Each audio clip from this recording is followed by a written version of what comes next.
The first time we are hearing directly from China after surprising reports that a suspected Chinese spy balloon is floating over the northern U.S. The Chinese Foreign Ministry spokesperson addressed the situation a short time ago, saying they're aware of the reports and will have more in a live report from Beijing in just a moment. But a senior U.S. defense official says the Pentagon is confident this surveillance balloon belongs to China.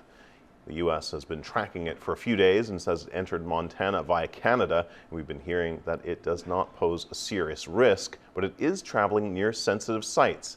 And people living in the Billings, Montana area definitely noticed something strange in the sky. Listen to this.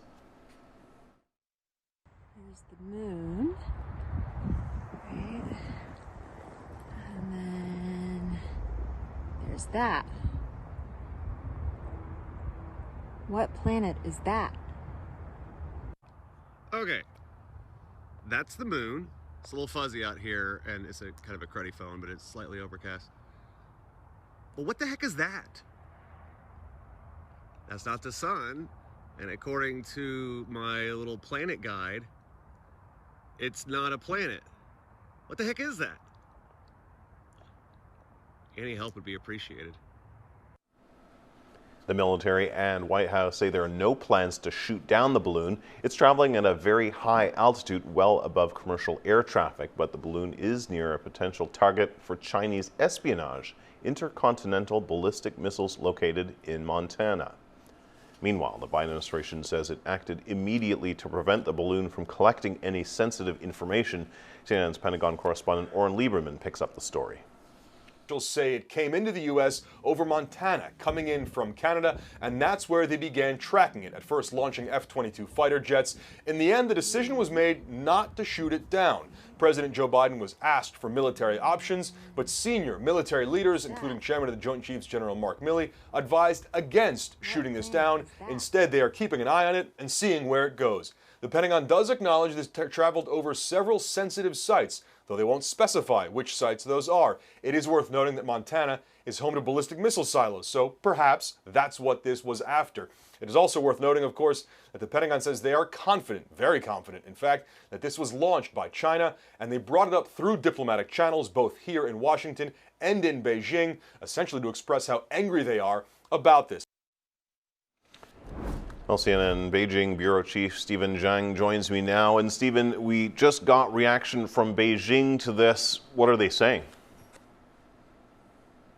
Yeah, Kim, I just came back from the Foreign Ministry's daily briefing where I asked them 3 questions about this alleged Chinese spy balloon. What's interesting is the spokeswoman did not deny the balloon belongs to China outright. Instead, she gave this rather vague answer, as you can see on your screen. She said, "We are aware of reports of the balloon and are trying to understand the circumstances and verify the details of the situation. I'd like to stress that before it becomes clear what happened, any deliberate speculation or hyping up would not help the handling of the matter." She added, "China is a responsible country. We act in accordance with international law, and we have no intention of violating other countries' airspace. We hope relevant parties would handle the matter in a cool-handed way." So this rather muted response seemed to give some credence to the analysis by some U.S. experts that the revelation of this balloon was deliberate on the part of some U.S. officials to really put the Chinese on the back foot ahead of the Blinken visit,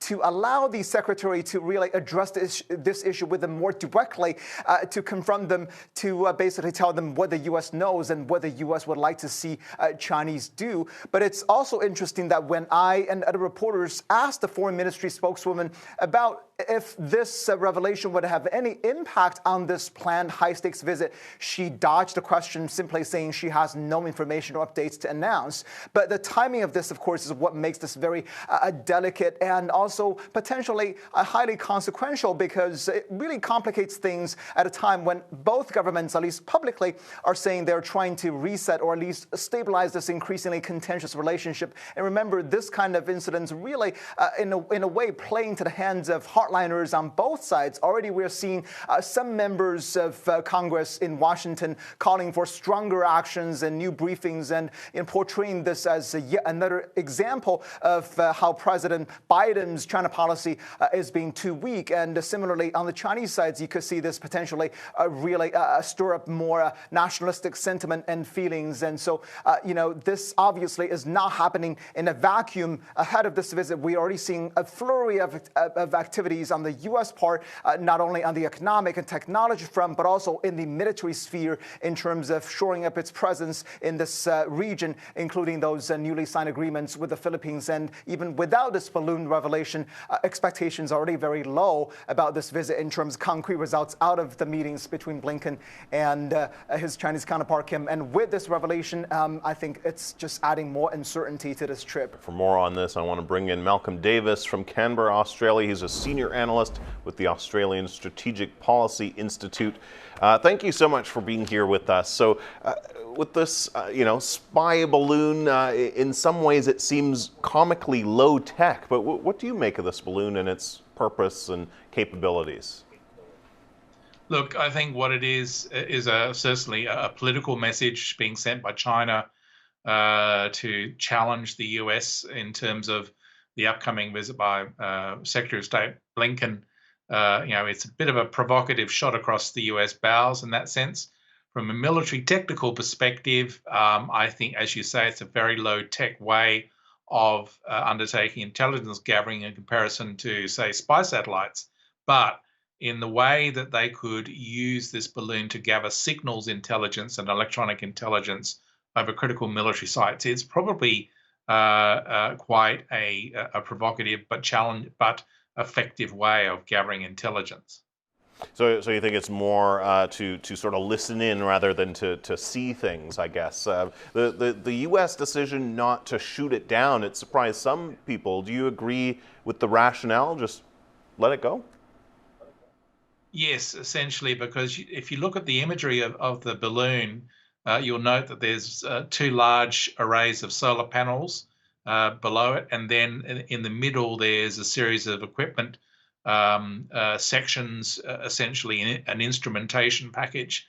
This would have a fair bit of mass given the size of the balloon, so that if they shot the balloon down, there's quite the possibility that that instrumentation package and the solar panels could actually cause damage or potentially even harm people on the surface below when it came crashing down.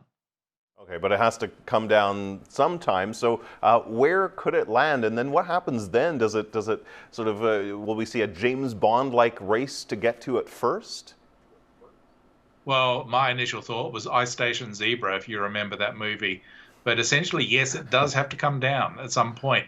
And so the instrumentation package on that balloon would be of intelligence value to the US. The US would obviously want to get a hold of that. The Chinese would want to stop them from getting that. So it really does depend on where it comes down. If it comes down over the ocean, perhaps in the Gulf of Mexico or in the Atlantic Ocean, then it is a challenge in terms of recovering it from the water. If it comes down over land, potentially over Central America or Mexico, that's an even more challenging scenario because then it's in someone else's territory. So it will be interesting to see how that ultimate end game works out.